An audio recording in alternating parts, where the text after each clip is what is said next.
જય માતાજીની એક એવી વ્યવસ્થા કે 20 વર્ષ સુધી દરરોજ પુણ્ય મળતું રહે, જીવદયા સન્માન પાત્ર, અબોલ જીવોના કલ્યાણ અને આપણા આધ્યાત્મિક ઉન્નતિના લક્ષ્ય સાથે ઉમિયા માતા પવિત્ર ગાય માતા પર વિરાજે છે.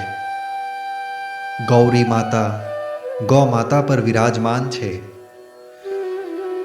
ભગવાન શ્રી રામે યજ્ઞ પછી બ્રાહ્મણને ગોદાન કર્યો હતો. ભોલેનાથ શિવશંકરના પરમ ભક્ત નંદી, ગંગા માતાનો ઉદ્ગમ ગૌમુખથી થાય છે. શ્રી કૃષ્ણને અતિ પ્રિય છે ગાય માતા. એના દૂધનું માખણ એ ચોરીને ખાતા હતા. અમારી સંસ્કૃતિનું નિર્માણ કરવામાં ગાય માતાનો ખૂબ જ અગત્યનો ભાગ રહ્યો છે. આપણા ખેતરોમાં એમને પણ આપણા કુટુંબના સભ્યો સાથે, આપણા પૂર્વજો સાથે એમના કરતાં પણ વધારે મહેનત કરી છે. અમને પોતાનું અમૃત દૂધ આપ્યું, સંસારને સ્થિર રાખવા બીજી રીતે મદદ કર્યું છે. આજે આપણે જે છીએ એમાં ગૌ માતાનો મુખ્ય ભાગ રહેલો છે. પણ આજે અમે પોતાના સ્વાર્થ અને ઈચ્છાઓથી ભરેલા જીવનમાં ગાય માતાને ભૂલી ગયા છીએ. જન્મ્યા પછી પહેલાં 2 વર્ષ સુધી આપણને આપણી જનેતી માનું દૂધ મળ્યું. તે પછીના વર્ષોમાં અમારી બીજી માં અમને પોતાનું દૂધ આપતી રહી, ગૌ માતા. માનું દૂધ અમુક સંજોગોમાં જો ના મળી શકતું હોય તો એવામાં ગૌ માતાનું દૂધ શિશુને પીવડાવી શકાય. ગૌ માતાએ અમને અમૃતતુલ્ય દૂધ આપ્યું, દહીં આપ્યું, છાશ, ઘી, પનીર, માખણ, બરફી પેડા અને અન્ય મીઠાઈઓ ખાવા આપ્યું, અને બદલામાં અમે એમને ખાવા કચરો આપ્યો. આ ફોટામાં કચરો જુઓ. શું આપણે ક્યારે આવા કચરાની નજીક પણ જઈએ છીએ? નથી જતા, અને દૂરથી નાક બંધ રાખીએ છીએ. આવા કચરાની અંદર જઈને ગાય માતાને ખાવું પડે છે. સરસ મજાની સગવડ કરી આપી છે અમે ગાય માતાને ખાવા માટેની. દૂધના પૈસા દૂધવાળાએ અમારી પાસેથી લીધા, ગૌ માતાએ નહીં. એને લેવડ દેવડ અને વેપારનું જ્ઞાન નથી, કારણ કે એ માં છે. એને તો ફક્ત આપતા જ આવડે છે.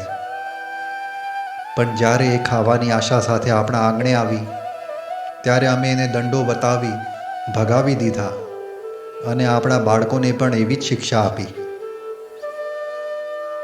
એક સમય જે જગ્યાએ ગૌ માતા ઘાસ ખાતી હતી, ચરતી હતી, ત્યાં મેં પોતાના કરોડો રૂપિયાના બંગલા બનાવ્યા. પણ અમારી બંગલાની બહાર એક 450 રૂપિયાનું ગાય માતા સન્માન પાત્ર ના મૂકી શક્યા. ગાય માતા ચરવા અને ખાવા ક્યાં જાય? આવો સહુ સનાતન ધર્મને અપનાવીએ અને પહેલી રોટલી ગાય માતાને ખવડાવીએ. જે પ્લાસ્ટિક અમે બહાર ફેંકી દઈએ છીએ એમાંથી ખાવાનું ગંધ આવે છે, અને ગાય માતા એને ખોરાક સમજીને ગળી જાય છે. આજે કોઈ પણ પશુના ડૉક્ટરને તમે પૂછશો તો એ કહેશે કે ગાય માતાના ઉદરમાં 20 કિલોથી લઈને 50 કિલો જેટલું પ્લાસ્ટિક નીકળે છે. આના પરિણામે એ રીબાઈને મરી જાય છે. એક કસાઈ 5 મિનિટમાં ગાયને મારી નાખે છે, અને બીજી બાજુ અમે કહેવાતા સભ્ય વર્ગના લોકો પ્લાસ્ટિકથી 2 વર્ષ સુધી તડપાઈને ગાય માતાને કરુણ મોત આપીએ છીએ. આ બેમાંથી સારો કોણ? તમે જ વિચારો. ગૌ માતાને ફક્ત જીવતું રાખવું પૂરતું નથી, એને સારું જીવન આપવું એટલું જ જરૂરી છે. આપણે સૌ રાતે પેટ ભરીને જમીને રાતે સૂઈ જઈએ છીએ, પણ બહાર ગૌ માતા રાતે પણ ખાવાની શોધમાં ફરતી હોય છે. જે પ્રદેશમાં એક પણ જીવ ભૂખ્યો રહી જાય ત્યાં કોઈ યજ્ઞ, અનુષ્ઠાન, પૂજા સફળ નથી થતું. તમે ગાય માતાની પરિસ્થિતિ સારી કરી શકો છો. તમારામાં સામર્થ્ય છે. આજે જ પોતાના ઘરની બહાર એક ગાય માતા સન્માન પાત્ર મૂકો, અને શાકભાજી સમાર્યા પછી એનો અવશેષ તરત એમાં મૂકો. ઘરમાં બનાવેલી પહેલી રોટલી, રોટલો અથવા જે કંઈ ખીચડી કે કઢી વધી ગઈ હોય એ પ્રેમથી ગાય માતા સન્માન પાત્રમાં પીરસો. જો ઘરના બાળકોને આવા સંસ્કાર આપશો તો ગાય માતા માટે સંવેદના હશે. આવામાં ચોક્કસ મા બાપ અને સમાજ માટે સંવેદનશીલ વ્યક્તિ બનીને નિખરશે. ગાય માતા સન્માન પાત્રમાં સ્ટીલનું વાસણ હોવાથી એ સૂર્યપ્રકાશમાં તપી જાય છે, એટલે એમાં ક્યારેય બેક્ટેરિયા, વાયરસ કે બીજા જીવન ટકી શકતા નથી. ગાય માતા પાત્ર ક્યારેય ગંદુ થતું નથી. આપણે પોતાના પેટમાં એના કરતાં ગંદુ મળ લઈને આમ પણ ફરતા હોઈએ છીએ, જેના લીધે ગેસ, એસિડિટી, બીપી, ડાયાબિટીસ જેવી તકલીફો સહન કરવી પડે છે. ઘરમાં સમારેલા શાકભાજીના જે અવશેષ હોય એ તરત ગાય માતા સન્માન પાત્રમાં નાખવામાં આવે તો બહાર ફરતી ગાય માતાને તાજું ખાવાનું મળી રહે. પાત્રમાં એ જ નાખો જે ગાય માતા ખાય. ઘરનો કચરો, એંઠવાડ, થેલી, પોલિથીન વગેરે ચાટમાં ના નાખશો. એંઠવાડ ઝાડમાં નાખો, જેથી ઝાડ વધુ ફળદ્રુપ બને. અમે આજ દિવસ સુધી હજારો ગાય માતા સન્માન પાત્ર લોકોના આંગણે મૂકી છે, પણ એમાંથી એક પણ ચાટ ગંદુ નથી થયું. પાત્ર મૂકવાથી જગ્યા સાફ રહે છે. ગૌમાતા ફરતા ફરતા પાત્ર પાસે આવશે અને તમે પાત્રમાં જે ખોરાક પ્રેમથી પીરસ્યું હશે એ હરખથી તાજું ખાઈને જશે. એનું સ્વાસ્થ્ય સારું રહેશે અને પરિણામ સ્વરૂપ એનું દૂધ આપણા જ ઘરમાં સારી ગુણવત્તાવાળી મળશે.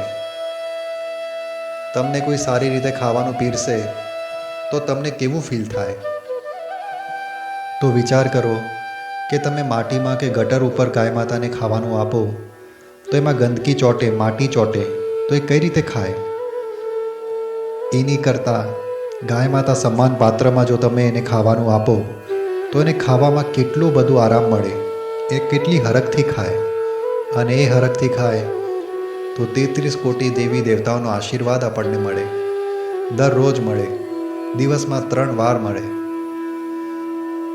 જે નગરમાં દરેક ઘરની બહાર પાત્ર મૂકીને ગૌમાતાને દરરોજ પ્રેમથી ખાવાનું પીરસવામાં આવશે એ નગર સ્વર્ગ સમાન બની રહેશે.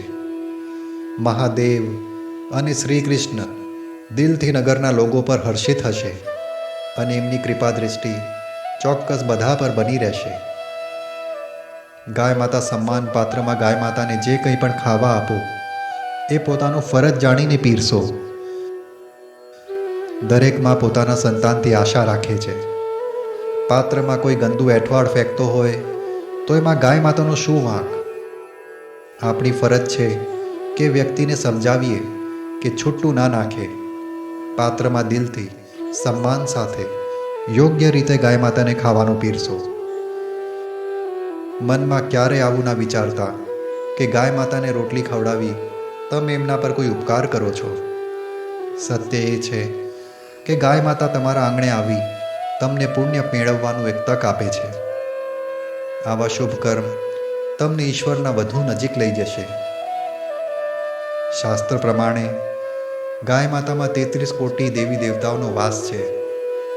જ્યારે તમે ગાય માતાને કંઈ ખાવા પીરસશો ત્યારે તમને યજ્ઞ કરવાથી મળતો લાભ થાય. ગણેશ, મહાદેવ, માતા જગદંબા અને બીજા બધા દેવોનો વાસ ગાય માતામાં છે. એમના અમૃતતુલ્ય દૂધ અને દૂધથી બનતી વસ્તુઓથી આપણે સંસારમાં કર્મ કરીને મોક્ષ તરફ વધીએ છીએ. જે વ્યક્તિ પોતાના પરિવારનું ભરણ પોષણ કરવા કર્મ કરે છે એ સારો વ્યક્તિ છે. પણ જે વ્યક્તિ સમાજમાં બીજાને આગળ લાવવા મહેનત કરે છે એ વધુ શ્રેષ્ઠ છે. અને જે દિલથી અબોલ પશુ પક્ષીઓનું ધ્યાન કાયમ રાખે છે એ ભગવાન જેવો જ છે.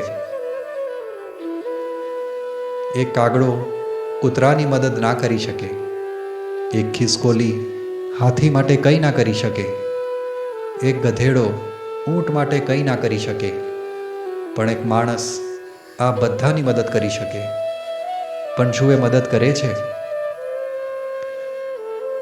એક માને ફક્ત ખાવા, રહેવા અને પહેરવા જોઈએ, અને આપણા 4 પગવાળી ગૌમાતાને ફક્ત ખાવા જોઈએ. શું અમે એને એટલું પણ સારી રીતે પીરસવામાં અસમર્થ છીએ? સારા શુભ કર્મોથી પુણ્ય મળે અને જે કર્મો નિસ્વાર્થ ભાવે ઈશ્વર સેવાના લક્ષ્યથી ઈશ્વરને સમર્પણ કરવામાં આવે એવા કર્મોના ફળ નથી મળતા. એવા કર્મોથી ઈશ્વર પ્રાપ્તિ થાય છે અને વ્યક્તિ જીવન મરણના ચક્રથી છૂટી મોક્ષ પામે છે. માનો સ્વભાવ હોય ત્યાગ કરવાનો અને આપતા રહેવાનું. જો અમે ગૌમાતા માટે એક પાત્ર પણ મૂકી ના શકતા હોઈએ તો અમને આપણા ઘરેથી ગોપાલનો અને કૃષ્ણનો મૂર્તિ કાઢી નાખવું જોઈએ. એને ભક્તિ પ્રિય છે. એ જ ગૌમાતાના રૂપમાં તમારા દ્વારે આવે છે અને તમને પુણ્ય કમાવાનો મોકો આપે છે. ભક્તિ અને પ્રેમમાં સમર્પણની ભાવના સાથે ફક્ત આપવાનો જ હોય. કૃષ્ણ કાયમ ગૌમાતાની નજીક છે. જો તમે ગૌમાતાની પાસે છો તો ચોક્કસ જાણજો કે કૃષ્ણના બહુ નજીક છો.